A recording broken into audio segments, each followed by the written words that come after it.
Good evening, everyone, and welcome to the Henry Schein Dental Academy webinar series.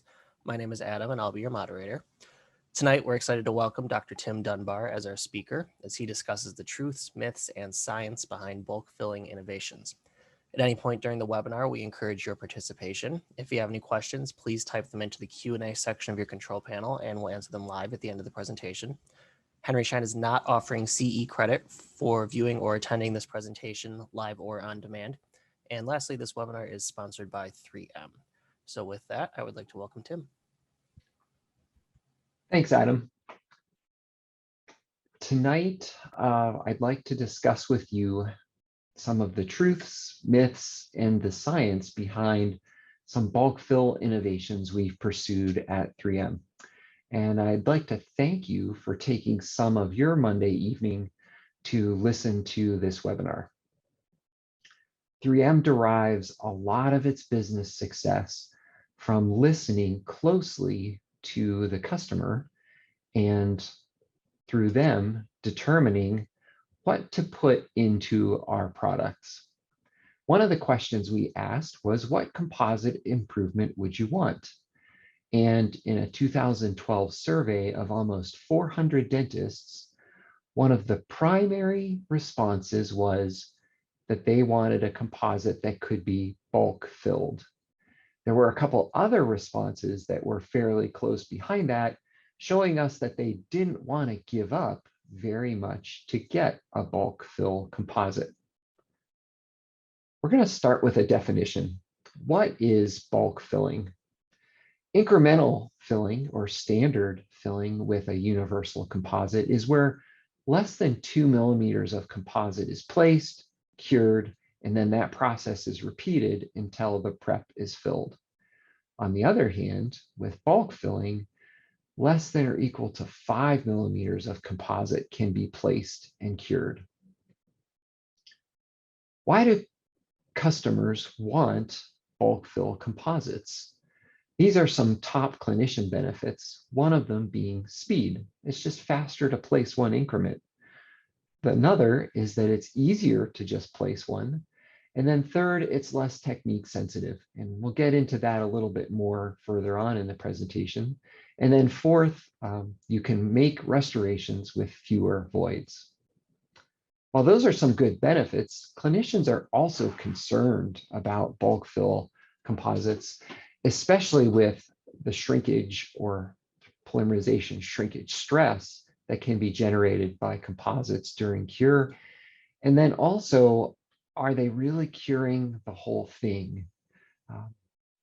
These two concerns arise a lot of times because bulk fills do just the opposite of what you were taught in dental school for placing composites. Aesthetics, handling, wear, and mechanical properties, as well as voids in surface finish, are also commonly expressed concerns, but really shrinkage and adequate depth of cure are the big ones. The rest of this presentation is going to focus on expressing those concerns as myths, because then we're going to debunk them by talking about the technology that we put into 3M's Filtek 1 bulk fill composite. So for that first myth, which is you cannot bulk fill because composite shrinkage is too high. High polymerization shrinkage stress is bad, as this diagram shows.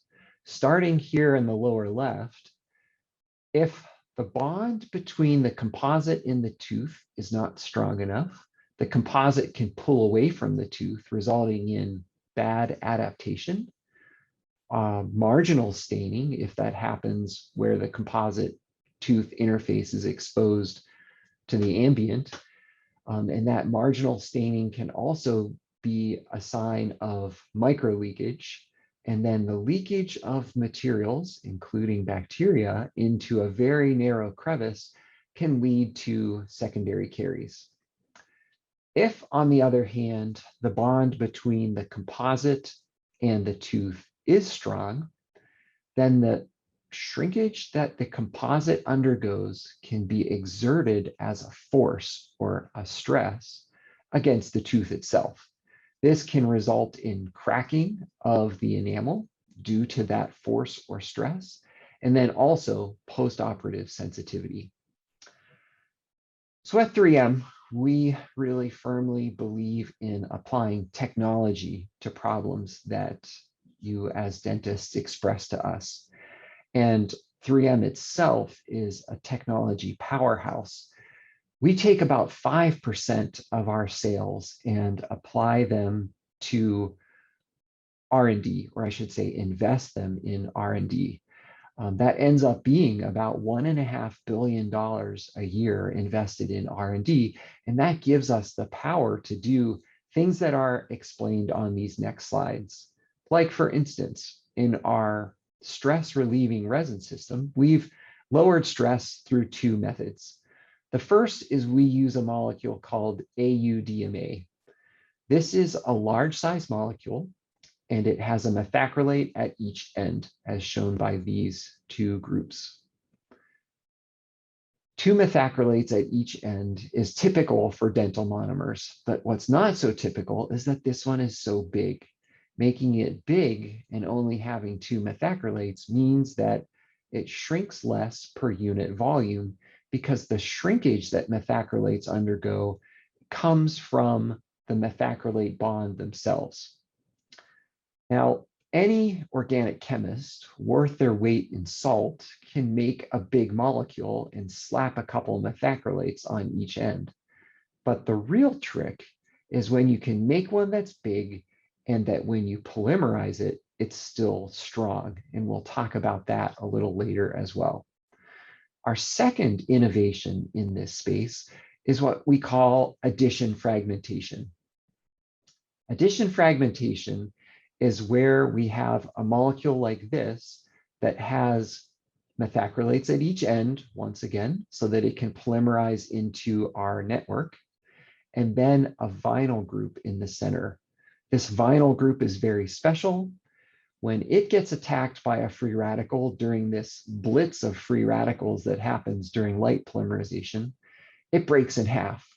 That can then relieve the stress that's building up in the network as it cures.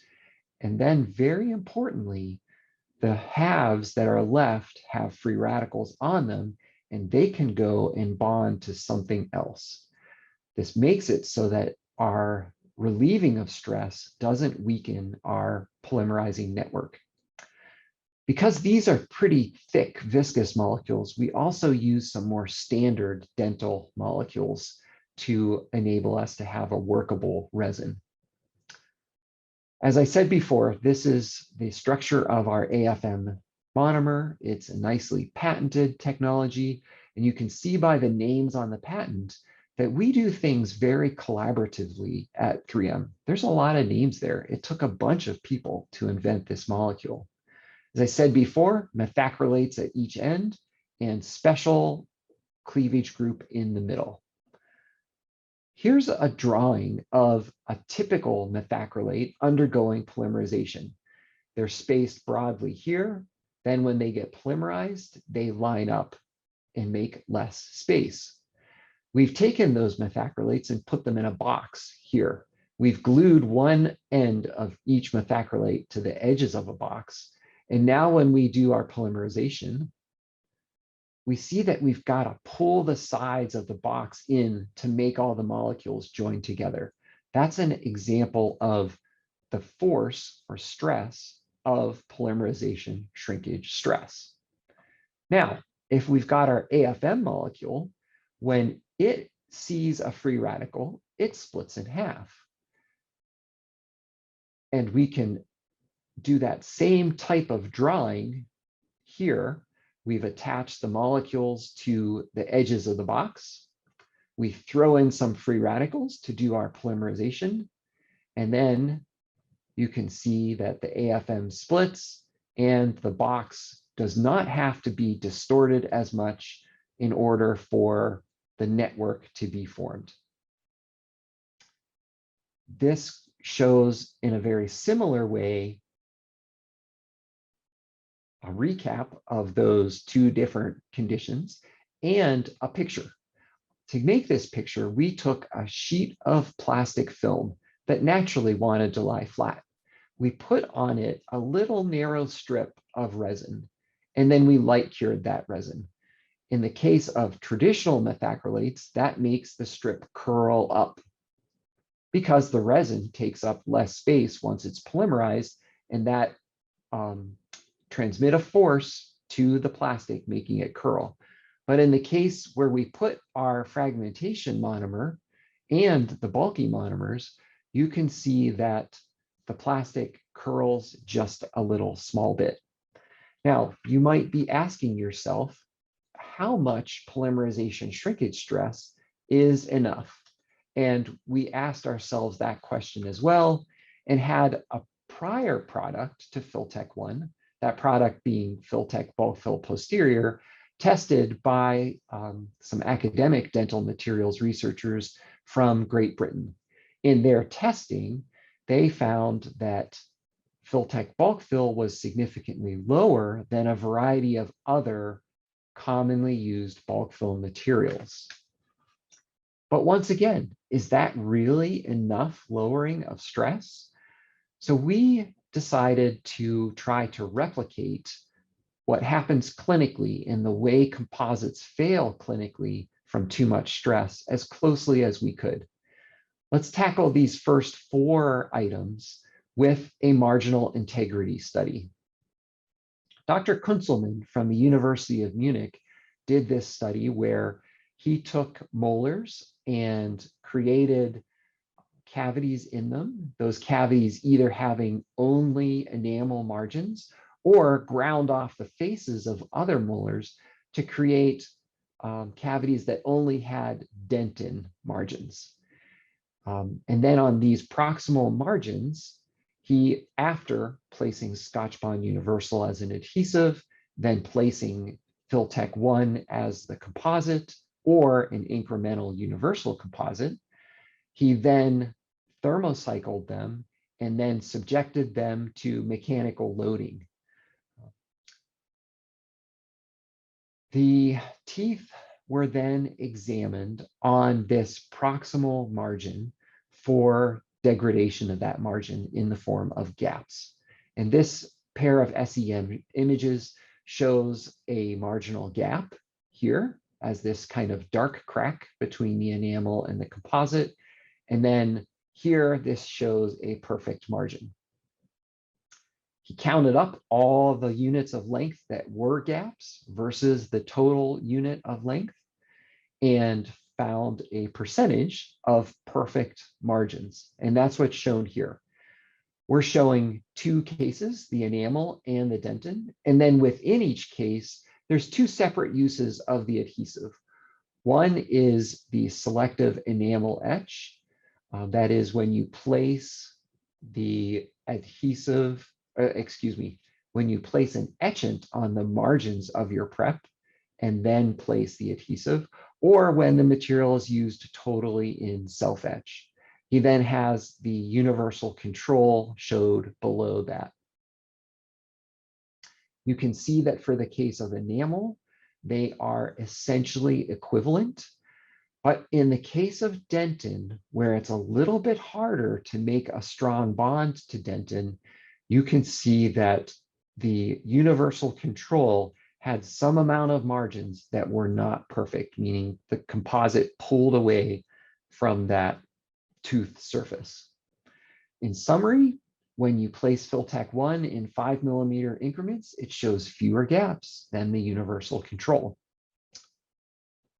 The next portion of our discussion is for cusp deflection.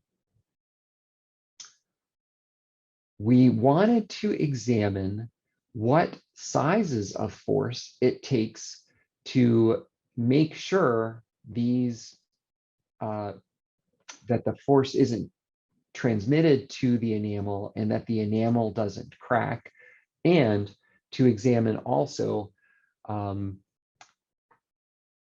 are cases that would lead to postoperative sensitivity. And we do that through a polymerization stress test, where we've taken an aluminum block and made a channel in it. This represents a tooth. We use aluminum because aluminum has the same modulus of elasticity as enamel, and aluminum is much more reproducible than the great variation that human teeth come in.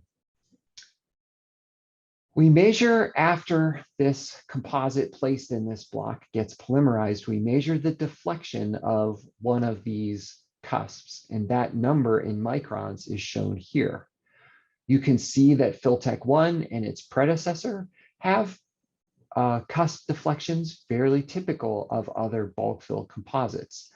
But more importantly, you can see that that amount of deflection is less than or about equal to what we observe when we take a universal composite and place it as an increment, cure it while measuring cusp deflection, and then place another increment and cure it while measuring cusp deflection. So our logic is this: if the deflection shown by one increment of the bulk fill is less than the deflection shown by two increments of the universal, things must be good, because these universals get used clinically all the time, and they don't show extraordinary incidences of cracking enamel or postoperative sensitivity. On to myth number 2. Myth number 2 is that you can't cure a bulk fill 5 millimeters deep. So let's talk about what goes into depth of cure a little bit. What does it depend on? Of course, it depends on the exposure time. The longer time the light's on, the deeper it's going to cure. Also, the more light you pump into the system, the deeper it's going to cure. But it also depends on the optical properties of the composite. Things like how much light absorber you've got in the form of the photo initiator or pigments to make the material look like real tooth, and then also how much light scattering happens because of pigments added to make the material look like real tooth.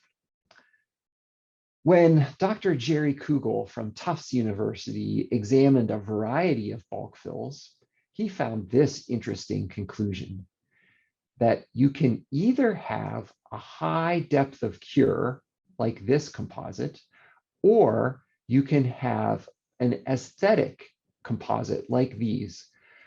What this x-axis is what we call our shade vector.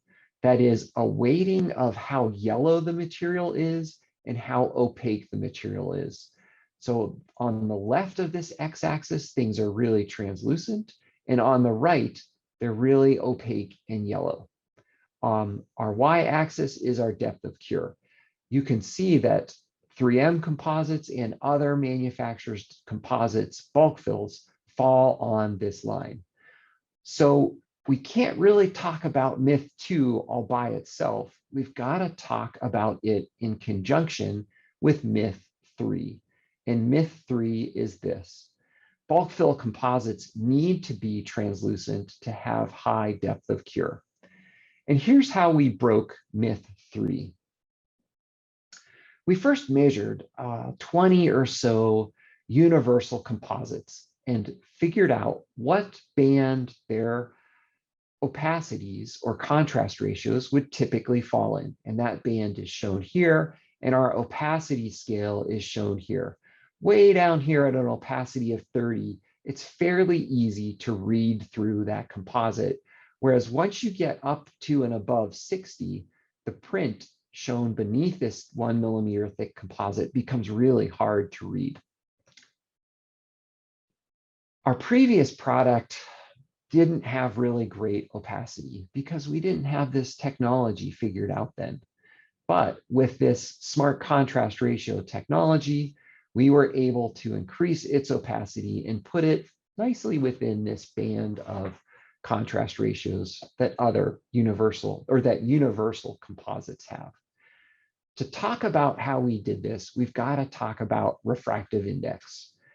Refractive index is a ratio, and that ratio is comparing the speed of light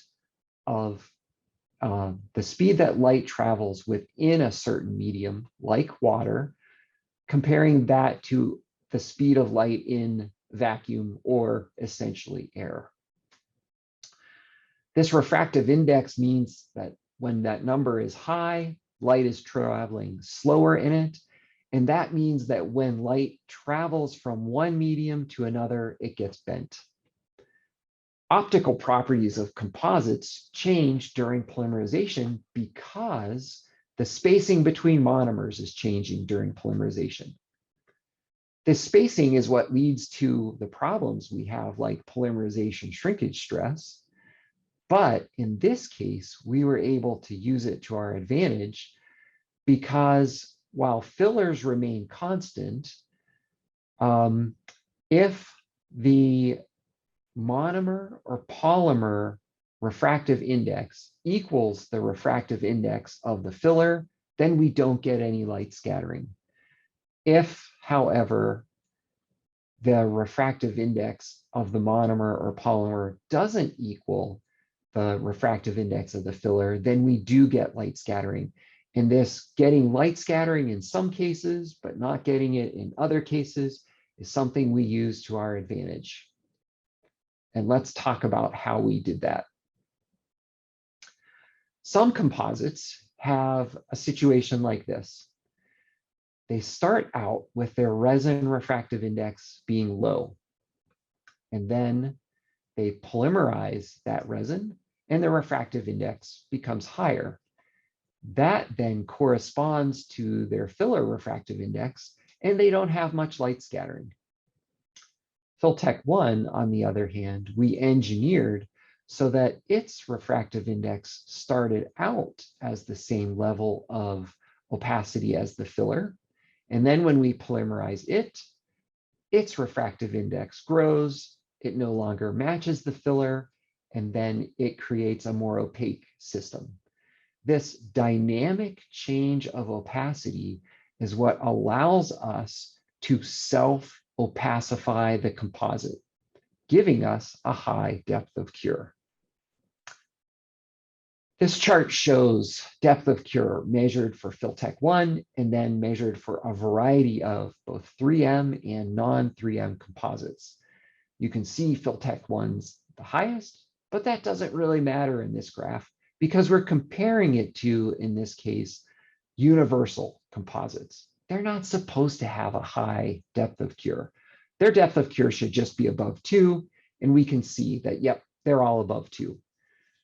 The real key for here isn't that Filtek 1's the only one that cures from 4 millimeters deep, but the real key is this graph. That's that opacity band that I talked about. When we measured the opacities of these different composites, we can see that Filtek 1 has that opacity that's in this universal range, but it also has the 4 millimeter depth of cure that allows it to be a bulk fill composite. What does all this technology mean that you can do in your clinical practice day to day? It's best summarized by this graph. Here we see from Dr. Marchetti's offices, I believe he's in Italy, a pretty deep restoration that used to have an amalgam in it. Silver was leaking out of this amalgam and creating this stain at the bottom in the dentin. It's still good, sound, solid enamel, or dentin, excuse me, solid dentin. It's just stained black. With Filtek 1, he was able to fill that and have it look very nice and very aesthetic without needing to use a separate, more opaque liner or anything like that. That's why we're at 3M so excited about Filtek 1. It's fast, it's efficient, and it can look really nice.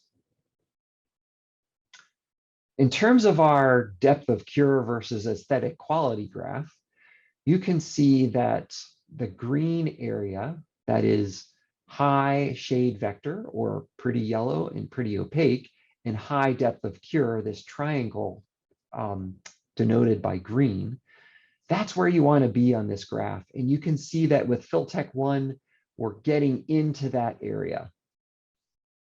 I'd also like to point out I've been talking about a 4 millimeter depth of cure quite a lot, but that sometimes people are using this 5 millimeter depth of cure. 4 millimeter depth of cure is when we're curing only from the occlusal side. And for organizations like ISO, that's the only, ISO being the International Standards Organization, that's the only type of curing protocol that they've recognized to date. However, we have been able, and some other bulk fill composites have been able to devise a 5 millimeter or 3-sided curing protocol that can really help out. Why can it help? Well, when you first are when you're following this protocol, you're first curing occlusally. That's enough light to firm everything up so that you can remove a metal matrix band. If you're not using a metal one, you don't have to worry about removing it. You can keep it in place. But then after that metal one is removed, you can cure buccally and lingually for that same amount of time and really be able to achieve higher depths of cure. So let's move on to myth number 4, that being that bulk fill composites have poor handling.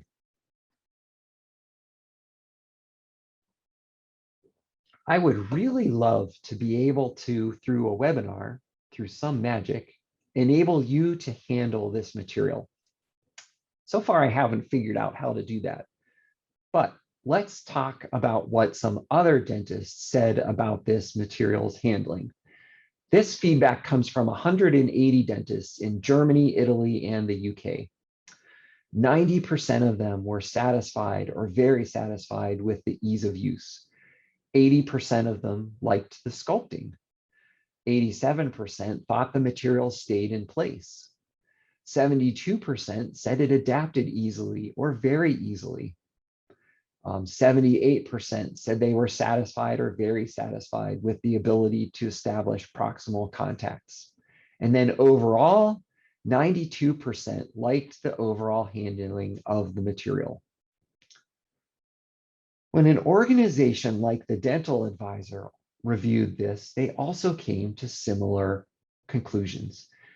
They looked a little more clinically at some things, but they came up with a 4.5 star or 4.5 plus sign out of 5 rating for this material, and did include things like ease of dispensing, ease of placing, ease of sculpting in their clinical evaluation.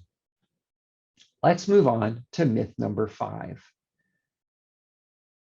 Myth number 5 circles around or centers around the idea that we as manufacturers have to take something away from the basic necessities of strength and wear resistance in order to make it bulk fill. Thankfully, here at 3M, we've got enough technology up our sleeves to not need to do that. We've talked about the stress relieving system. Let's talk a little bit about the filler system. This nano filler system is very similar to that we use in Filtek Supreme Ultra, consisting of silica zirconia clusters, shown here, and individual silica or zirconia nanoparticles. Because we're going to recommend, and because Filtek 1 gets used in the posterior so much, we have also added ytterbium trifluoride to increase its radiopacity. Let's talk a little bit about how putting nanoparticles into a composite can make it more abrasion resistant. The top green bar shows a composite with micron-sized particles in it, whereas the bottom green bar shows that same amount of filler shown by these dots, but now transferred to below. That same amount of filler now spread out in the form of small nanoparticles. In the top, you can see there's a large valley here that's just the green resin. That's unprotected from abrasion. Since resin essentially is a type of plastic, it's not very abrasion resistant. It's the filler that's abrasion resistant. Whereas in the lower example, everywhere you go on that surface, you don't have to go very far before you hit a little rock, a nanoparticle. That's the basis for how we get good wear resistance and good polish retention out of these composites. This chart shows wear resistance in a 3-body abrasion test. We use as our standard Filtek Z250, just a really good quality all-around composite, and set its wear rate equal to 1. As this number goes higher, more material is being worn away, and the abrasion or wear resistance is not as high. The green bar is Filtek 1. The red bars are universal composites. And you can see that we've positioned Filtek 1 kind of nicely in the middle of a bunch of green composites, of the red universal composites. And then you can see that it's kind of close to the head of the class with respect to wear resistance of bulk fill composites. But we've also been able to keep its flexural strength really high, as you can see in comparing it to a variety of other universal composites and Filtek Supreme Ultra. And then one of my favorites is fracture toughness. This is a measure of how well the composite can resist the growth of a crack. Fracture is one of the leading killers of composite restorations.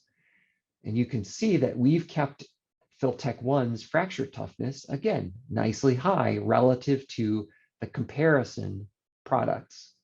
And then finally, compressive strength. Once again, Filtek 1 is about the same as the other materials that we've compared it to. Key mechanical properties are comparable or higher to competitive universal composites. On to myth number 6. In myth number 6, that's saying that bulk fill restorations have poor adaptation and have voids. Something must be going on, some people say, if you can place all that composite and still not get voids.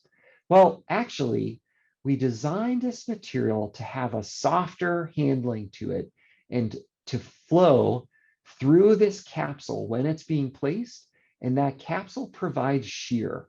That shear thins the material, and this is a graph of viscosity on the y-axis, shear rate on the x, and as it shears more, the material thins. Here's some still photos from some adaptation studies we did with Filtek 1. On the left is a clear plastic tooth with a clear plastic matrix band, and Filtek 1 is being placed right here. You can see that it is nicely filled in the proximal margins, and you can see them nicely because of the clear matrix band. Then in this example on the right, it's a tooth that we cut in half, a plastic tooth we cut in half, and then glued to a glass slide, and we're taking the photographs through the glass slide. You can see that Filtek 1 has nicely filled in this proximal surface, this little nook here, and then from a still from later in the video, you can see it nicely filled in this fairly tight corner here.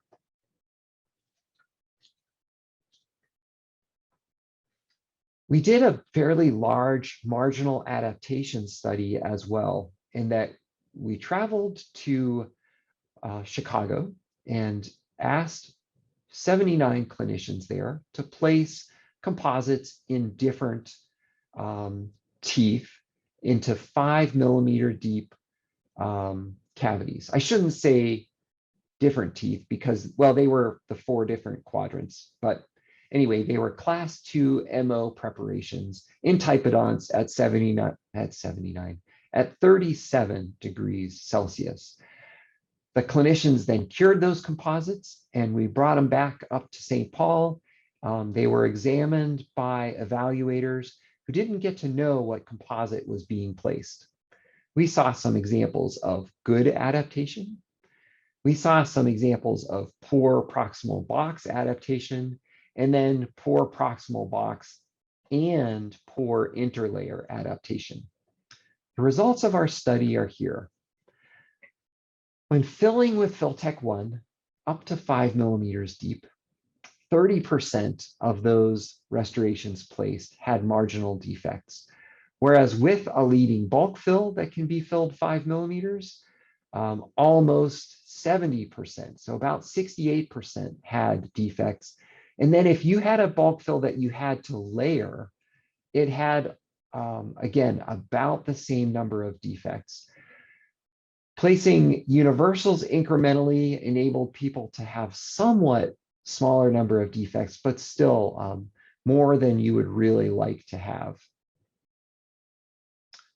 Why are defects occurring when having to place increments? That comes from each new increment needing to have good adaptation to the increment previously placed. And that can just, quite frankly, be somewhat difficult. So now let's move on to the seventh myth, and that is bulk fill restorations having poor polish retention. Dr. Richard Price tested this for us for Filtek 1 and 4 different bulk fills. And he found that in terms of average roughness, where these roughness numbers, lower is better, or in terms of the mean amount of gloss measured, higher gloss being better, Filtek 1 performed the best. This comes back to our nano story, where when we make something with a nano composite, we've taken very small particles and made them into clusters. These particles can wear away a little bit at a time, as opposed to the larger particles in nano and micro hybrids, which wear away in big chunks. Let's move on to myth number 8, that says bulk fills don't really save you time. In an in vitro study done in Brazil, almost 300 restorations were placed. 3 different categories of filling were done. First, bulk filling from Filtek 1 supplied in capsules. Second, bulk filling from the predecessor product in syringes, that is bulk fill posterior. And then finally, incremental filling using Filtek Supreme Ultra. The time to place the restoration was timed from the end of the drilling to initial finishing, and the clinicians didn't know that they were being timed. In terms of results, we see that Filtek 1 was 57% faster when delivered from a capsule than our incremental filling procedure was. Our y-axis here is time per unit volume, because we can't just do time to fill a cavity, because the cavities were all sorts of different sizes. It's really not ethical to make everybody have the same size cavity. So of course, we didn't do that. So our conclusion here is that it takes less time. But very interestingly, these clinicians also interviewed patients to find out about their occurrence of postoperative sensitivity. There was no increase in postoperative sensitivity for either of the bulk filling techniques relative to the incremental filling. So as we're getting close to the end of our discussion this evening, I want to talk about clinically. We've addressed a lot of technological concerns in this talk, like shrinkage and wear and mechanical properties and aesthetics and cure depth and handling and delivery and being able to deliver without voids, especially on those tricky proximal margins. How does this material perform when we just place it? What does that look like? Let's go back to our amalgam replacement story, where pre-op, we had a tooth on the left with an amalgam that needed to be replaced. and a tooth on the right with a failing composite restoration. So pre-op, we looked like this. After removing the amalgam and then removing the failed composite, we can see that our dentin has a decent amount of stain in it. Dr. Marchetti here is using a selective enamel etch approach where he's just placing the etchant on the enamel margins. This technique allows for the best of both worlds in adhesive dentistry. That is, you get those really strong bomb-proof enamel margins from etching that enamel, getting a good etch pattern in it. But then on the dentin, you've got the self-etch capability of the adhesive really shining through. That adhesive being Scotch Bond Universal. Self-etch in that you never have to rinse this dentinal surface. And so you're never really running into the case of collapsing the collagen that's on that surface, thus leading to sensitivity. Once this adhesive has been placed, then Dr. Marchetti placed the A2 shade of Filtek 1. Here it is after it's been cured. He did that special 3-part curing technique of 10 seconds occlusally, removing the metal matrix band, 10 seconds buccally, 10 seconds lingually. And then he used the Softlex diamond polishing system to finish and polish the system, creating results like this.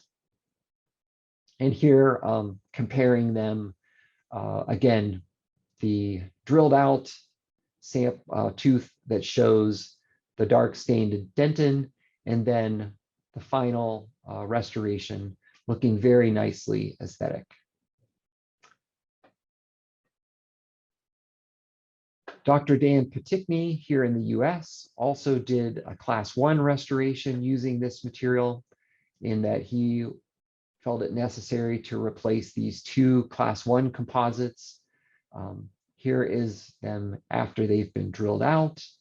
And then here he has placed the adhesive. Here he's placing the Filtek 1. After placing and the shear thinning's been accomplished, it is nicely sculptable. With this class 1 situation, he's just choosing to do the 20-second occlusal cure. Now this is post-cure. He chose to do a little bit of finishing and removal with his burr, and then used again the Softlex spiral wheel diamond polishing system to polish the material. And here are our final restorations. With that, we're just about out of time, and I'd like to thank you for your attention and then open the floor for any questions. Awesome, thank you. We do have some time left. I'm not seeing any questions just yet, but if anyone has questions, feel free to drop them in the chat or Q&A. The only thing I noticed was a comment, and it said there can be an instance where the tooth will have internal stress and a crack in the enamel can be seen. But other than that, I think everyone just loved your presentation. Great. Cool. Well, I'll go through my wrap up here, and if anyone has a question, we'll answer it. But thank you, Tim, for your time today, and thank you to 3M for hosting tonight's webinar. If anyone does have additional questions after the fact about this topic, please feel free to email us at webinars@henryschein.com, and we'll connect with Tim for an answer. If anyone is interested in attending future Henry Schein webinars, please visit henryschein.com/webinars for our upcoming schedule.